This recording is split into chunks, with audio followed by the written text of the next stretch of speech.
नमस्कार दोस्तों, यह सत्य घटना जो अनूपपुर से बिलासपुर और होते हुए रायपुर गई और वहाँ इसका द एंड हुआ। दोस्तों, इसमें किरदारों के नाम बदल दिए गए हैं, इसलिए क्योंकि प्राइवेसी सेफ रखने के लिए। चलिए शुरू करते हैं ये कहानी। साक्षी के लिए साहिल वो एटीएम था जिसमें वो अपने हुस्न जाल और सेक्स का पासवर्ड डालती और मनचाहा पैसा विड्रॉ कर लेती थी। साक्षी अनूपपुर की रहने वाली थी और उसके पिताजी एक ठेकेदार थे। उसके पिताजी चाहते थे कि उनकी बेटी एमबीबीएस का कोर्स करे और एक अच्छा डॉक्टर बने, लेकिन साक्षी का मन पढ़ाई लिखाई में नहीं लगता था। और जब पढ़ाई लिखाई में नहीं लगता था तो उन्होंने जुगाड़ करके बिलासपुर में साक्षी को डेंटिस्ट बनाने का फैसला किया और उसे बिलासपुर भेज दिया।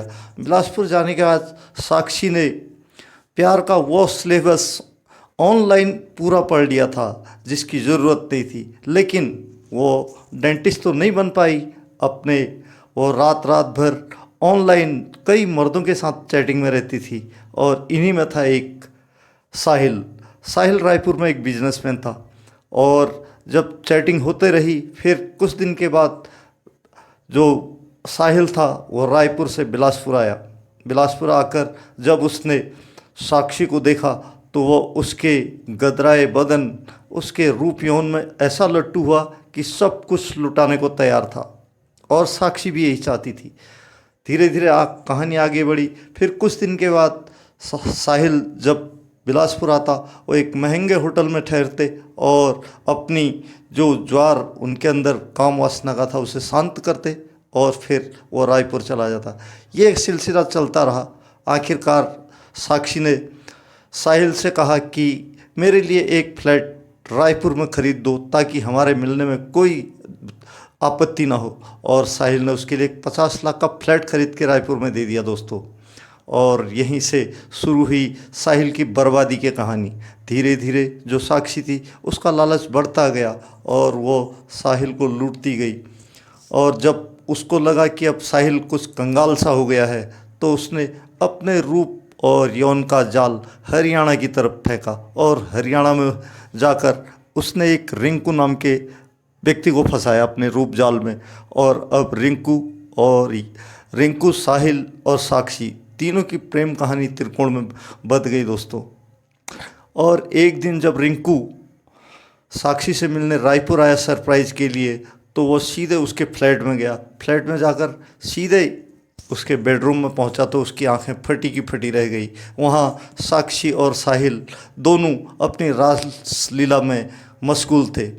तो साक्षी को डर लगा कि कहीं रिंकू उसे बुरा भला ना कहे और मारे पीटे, लेकिन रिंकू ने ऐसा कुछ नहीं किया।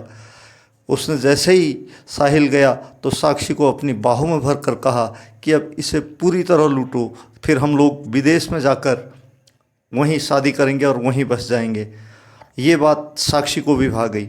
उसने साहिल से कहा तुम 50 लाख रुपए का इंतज़ाम करो और उसके साथ ही जो तुम्हारी अंतरंग वीडियो मेरे पास हैं वो तुम्हें वापस कर दी जाएंगी, नहीं तो तुम्हारी पत्नी और पूरे रायपुर में वायरल कर देंगे।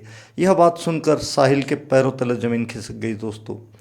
वो कुछ सोच पाता इससे पहले उसने हामी भर दी 50 लाख देने के लिए। उसके लिए उसने अपना जो पुराना घर था उसको बेच डाला। और फिर जब पानी सर के ऊपर पहुंचने लगा तो उसने यह बात पुलिस को जाकर बताई। जो एएसपी थे प्रफुल्ल ठाकुर को जब बताई तो प्रफुल्ल ठाकुर को पहले गुस्सा तो बहुत आया, फिर आखिरकार वो समझ गए कि साहिल किसी सेक्स स्कैंडल में फंस गया है। आखिरकार उन्होंने साक्षी के खिलाफ 420 धोखाधड़ी और सेक्स स्कैंडल का केस दर्ज कर उसको गिरफ्तार करने की प्लानिंग बनाई। इसके लिए साहिल को 50,000 के नकली नोट दिए और उसे मिलने के लिए एक जगह फिक्स बताई, और वो थी रेलवे फाटक पर। जब साक्षी पैसे लेने आई तो प्रफुल्ल ठाकुर ने पहले से ही अपनी लेडीज़ पुलिस टीम वहाँ सादी वर्दी में तैनात की थी।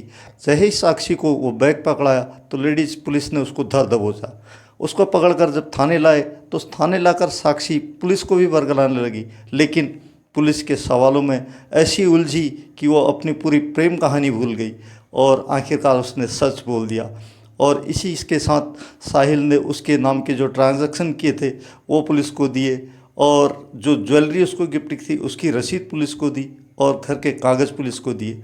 आखिरकार पुलिस ने साक्षी और उसके पिता दोनों को गिरफ्तार कर कोर्ट में पेश किया, और कोर्ट ने धोखाधड़ी 420 और सेक्स स्कैंडल में दोनों को जेल भेज दिया, और साहिल को उसके पूरे कागज़ वापस किए, पूरी प्रॉपर्टी वापस की, और अब साहिल चैन की सांस ले रहा है। लेकिन रिंकू पुलिस गिरफ्त से बाहर है दोस्तों। और जब मीडिया ने साक्षी की मां से इस बारे में बात की तो उसकी मां का कहना था कि उनकी लड़की भोली भाली है, उसे फंसाया गया है। तो दोस्तों ये थी आज की कहानी, आपको कैसी लगी कमेंट बॉक्स में कमेंट कीजिए और चैनल को सब्सक्राइब और लाइक ज़रूर कीजिए। मिलता हूँ नई वीडियो के